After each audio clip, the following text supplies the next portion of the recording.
God is so awesome, and he's the God of creation. And though he has unlimited power, he sets up order on earth to give man dominion. But then he himself respects the order that he set up and how he operates by the universal laws that he established. So he doesn't just go around the law, but when he sets up a law, he activates and operates in that. That's why the Bible talks about how when God sought for somebody to stand in the gap and make up a hedge, because God needs man's participation and needs his man's intervention to get involved in earth's affairs. So God respected the first fruit principle by placing Jesus in the earth to become a part of the whole mankind. And remember, the first fruit principle is that when I take a sacrificial out of the whole and I honor God with it, that God has the right now to bless the rest of the whole. So God vows right after Adam and Eve sinned by eating the forbidden fruit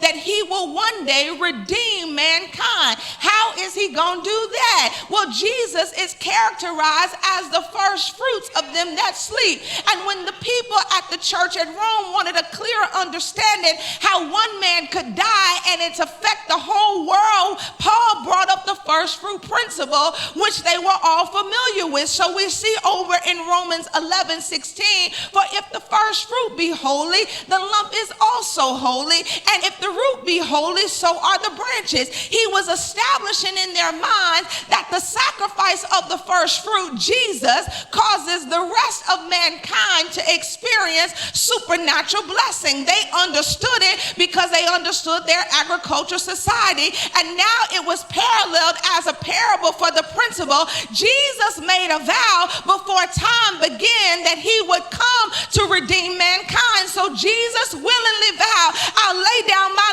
life for the people as a perfect sacrifice for sin.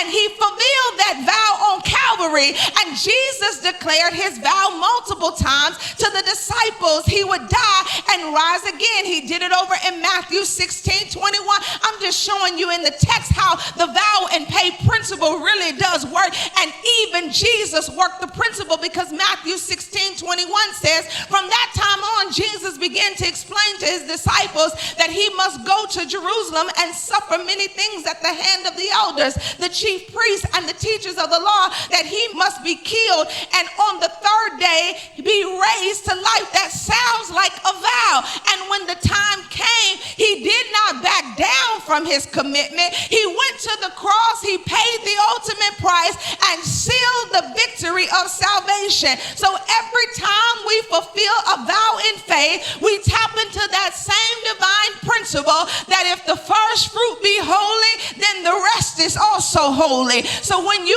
offer your sacrificial first fruit offering, you're saying, God, here is the best select part that I have. Now, because I've honored you with it, you have the right now to bless the rest of what I have.